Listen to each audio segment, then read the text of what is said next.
मर्जी आप पूछना चाह रहे हैं कि न्याय करने के समय न्यायाधीश की मूल शर्त ज्ञान और चेतना है, तो फिर ये क्यों देखा जाता है कि जब भगवान के द्वारा दंड विधान होता है तब हमें कुछ याद नहीं रहता, बट हमें उस कर्म का फल मिलता है जो हमें याद ही नहीं है? तो महाराज जी तो याद न रहे तो क्या कर्म तुम्हें दंड नहीं देगा?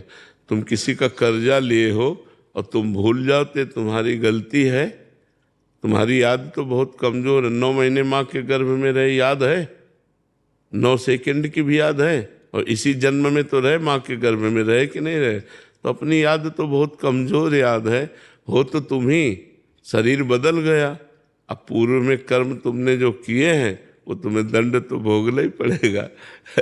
जैसे 10 वर्ष मुकदमा चलता है, आप भूल जाओ कि कत्ल किया था, लेकिन आपको जो सजा है, आजीवन सजा, फांसी की सजा, वो तो मिलेगी ना। अब कह दो हम भूल गए तो हमको क्यों सजा मिलती है? भूल गए तो तुम्हारी गलती है, तुम्हारी कमी है। नहीं, तुमने जो जो अपराध किए हैं या जो जो अच्छे कर्म किए हैं उनका फल आपको मिलेगा।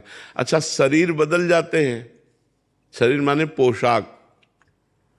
तो आप पहले जब कत्ल किए तो धोती कुर्ता पहन के किए थे, लेकिन अब जब आप मुकदमा लड़ रहे हैं तो आप पैंट शर्ट से लड़ रहे हैं, तो आपको सजा नहीं होगी क्या? सजा तो होगी ना। तो जैसे आप पूर्व जन्म में स्त्री थे या पुरुष थे या क्या थे, आपने पाप किया, अब इस जन्म में आप पुरुष स्वरूप में बालक हैं अभी, तो आपको भयंकर दंड मिला। तो अवस्था थोड़ी देखता है, कानून अवस्था नहीं देखता। जो भागवतिक कानून है वो अवस्था, वो गर्भ में भी दंड दे देगा। गर्भ ही नष्ट हो गया, वो तो दंड विधान कर्म के अनुसार जो आएगा। तो ये थोड़ी देखा जाता है कि बालक बूढ़ा जवान, ये तो कपड़ा है बाहरी। बालक बूढ़ा जवान, जीवात्मा तो पुरातन है ना, भगवान का अंश है ना, और वही गलती करवा रहा तो उसी को भोगना पड़ता है। समझ पा रहे हो आप? तो हमारी स्मृति तो बहुत थोड़ी, हम इसी जन्म की बातें परसों क्या खाया था 12 बजे दोपहर के? हमारी तो स्मृति बहुत छोटी है, नहीं है?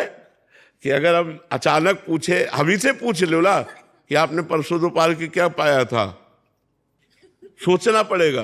परसों की बात, जबकि हमने खाया है, सोचना पड़ेगा हमें। तो फिर हमारी सोच तो बहुत कमजोर सोच है। हम अपनी सोच के अनुसार न्याय कैसे मांग सकते हैं? हमने जो जो किया जन्म जन्मांतरों में, अवश्य में भोक्तव्यम कृतम कर्म शुभाशुभम, हमको शुभ अशुभ कर्म भोगने पड़ते हैं।